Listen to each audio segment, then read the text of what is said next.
రంగారెడ్డి జిల్లా ఇబ్రాహీంపట్నం మండలం కొంగార కలన్ నందు ఎలక్ట్రిక్ సిస్టమ్ డిజైన్ మరియు మ్యానుఫ్యాక్చరింగ్ సొల్యూషన్ లో గ్లోబల్ లీడర్ అయిన కెయిన్స్ హైదరాబాద్ లో తన అత్యాధునిక ఎలక్ట్రానిక్స్ తయారీ కేంద్రాన్ని రాష్ట్ర ఐటీ పరిశ్రమ శాఖ జిల్లా ఇన్ఛార్జ్ మంత్రి దుద్దిల్ల శ్రీధర్ బాబు ఇబ్రాహీంపట్నం శాసనసభ సభ్యులు మల్రెడ్డి రంగారెడ్డితో కలిసి జ్యోతి ప్రజ్వల చేసి ప్రారంభించారు. ఈ సందర్భంగా మంత్రి మాట్లాడుతూ దేశంలో 7 రాష్ట్రాల్లో 10 పట్టణాల్లో కెయిన్స్ టెక్నాలజీ సంస్థ విస్తరించి ఉందని, ఇప్పుడు తెలంగాణలో ఏర్పాటు చేయడం శుభ సూచికమని 2018 కోట్ల పెట్టుబడితో high precision electric assembly 3D artificial intelligence enabled అత్యాధునిక తనిఖీ వ్యవస్థలు లీడ్ ఫ్రీ ROHS కంప్లైంట్ ప్రాసెస్లతో సహా తాజా తయారీ సాంకేతికాలను సౌకర్య కలిగి ఉంటుందని అన్నారు.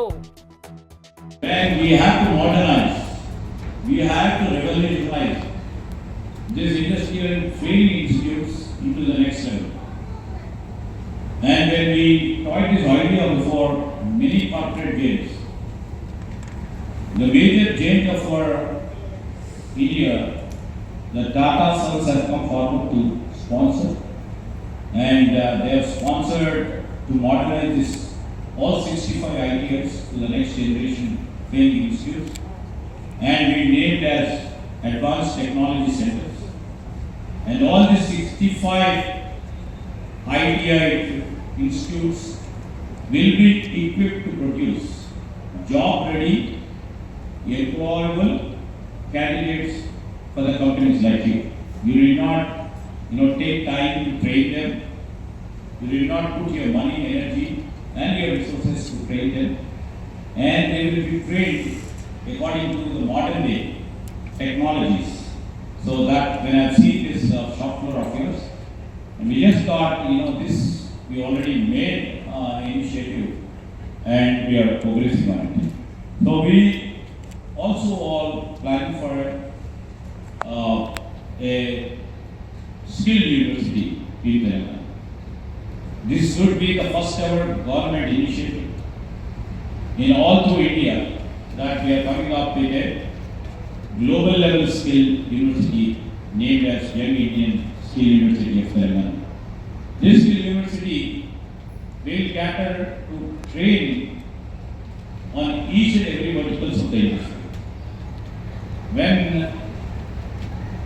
we thought of the industry's focus, when we thought of inviting of many industries coming down to Telangana, when we thought how can we attract industry, when I was referring to my 25 years of journey, I would like to mention here, our office always acts as a mini employment exchange. Even in our Rangareddy office also, because many people who gets graduated as engineers or polytechnic graduates or ITA graduates or the normal graduates who come down to our offices with the best of the merit. When we recommend those candidates to the companies or to the industries. ప్రధానంగా Cannes group సంబంధించి మేము ప్రభుత్వం ఏర్పాటైన వెంటనే ఈరోజు ఎవరు ఏ సందర్భంలో మీకు ప్రోత్సాహం చేసినా అంతకంటే రెట్టింపుతో ప్రోత్సాహం పరిశ్రమలకు సంబంధించి జరుగుతుంది. మీకు సంబంధించిన మీ ప్రొడక్షన్ని వెనువెంటనే మీరు అందుబాటులోకి తీసుకురావాలని చెప్పాం. అదేవిధంగా గత 5-6 నెలల నుంచి వారు యుద్ధ ప్రతిపాదిక మీద ఈ మ్యానుఫ్యాక్చరింగ్ ప్లాంట్ని సిద్ధం చేసుకొని దాదాపు 2000 మందికి ఉపాధి కలిగించే ఈ ప్లాంట్ 2800 కోట్ల రూపాయలతో వారు పెట్టుబడులు పెట్టి ఇక్కడ ఇంజనీర్స్ కానీ పాలిటెక్నిక్ చదివిన మరి సోదరులకు సోదరిమణులకు కానీ ITA చదివిన వారికి కానీ ఉపాధి కలిగించే అవకాశం ఈరోజు కేన్స్ గ్రూప్ వారు కలిగించడం చాలా సంతోషం.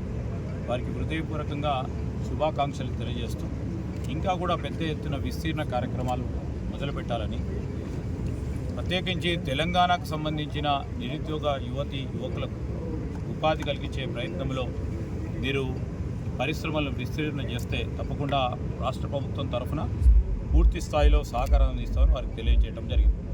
ముఖ్యమంత్రి గారు రేవంత్ రెడ్డి గారు మరి వారికి ప్రభుత్వం తరఫున వారికి కూడా శుభాకాంక్షలు తెలియజేయడం జరిగింది. మరి రాష్ట్రం నుంచి వెళ్ళిపోతుందని సత్యదూరమైన ప్రచారాలు చేసే ప్రయత్నంలో మరి ప్రభుత్వాలు నడిపిన వారు ప్రయత్నం చేశారు. ఈరోజు వారు మ్యానుఫ్యాక్చరింగ్ యూనిట్ సంబంధించి ఇక్కడే మేము ప్రారంభోత్సవం చేస్తాం, ఇంకా కూడా రాబోయే కాలంలో తెలంగాణ రాష్ట్రాన్ని గురించి విస్తీర్ణత గురించి ఆలోచన చేస్తూ ఉన్న తరుణంలో ఈరోజు ఇదే గొప్ప ఉదాహరణ. ఈరోజు మా రాష్ట్ర పారిశ్రామిక వాతావరణానికి సంబంధించి మా ప్రభుత్వం ఏర్పడిన తర్వాత అనేక పరిశ్రమలు పెట్టుబడులు మరి ఏ విధంగా వస్తాయనే ప్రత్యక్షంగా కనబడతా ఉంది. కేన్స్ అనేటువంటి ఒక చక్కటి ఇండస్ట్రీ, పొల్యూషన్ లేనటువంటి ఇండస్ట్రీ మన ప్రాంతానికి రావడం మన మంత్రి గారి చేతుల మీదుగా ఈరోజు ప్రారంభించుకోవడం సంతోషకరమైనటువంటి రోజు. ఏది ఏమైనా మన ప్రాంత అభివృద్ధికి ఇలాంటి పరిశ్రమలు వచ్చినప్పుడే మన ప్రాంత అభివృద్ధి మన యొక్క ప్రాంత ప్రజలకు మేలు జరుగుతుందని చెప్పి ఈ సందర్భంగా మనవి చేస్తున్నా. అందుకే మంత్రి గారికి రిక్వెస్ట్ చేసిన ఏ ఇండస్ట్రీ వచ్చినా మన ప్రాంతంలో ఉండేటువంటి నిరుద్యోగులందరికీ కూడా ఇందులో భాగస్వాములను చేయాలని, వాళ్ళందరికీ మరి అన్ని విధాలుగా ప్రోత్సాహం ఇవ్వాలని చెప్పడం జరిగింది. తప్పకుండా మనకు ఇలాంటి పరిశ్రమలు వచ్చినప్పుడు మనకు రావాల్సినటువంటి అన్ని వసతులు రావడానికి వీలుంటుంది. కాబట్టి మన ప్రాంతాన్ని అభివృద్ధి చేసుకోవడానికి వీలుంటుంది. మనందరం కూడా ఈ ప్రాంతంలో ఇలాంటి పరిశ్రమలకు సహకారం అందిస్తాం, తప్పకుండా ప్రోత్సహిస్తామని చెప్పి తెలియదు.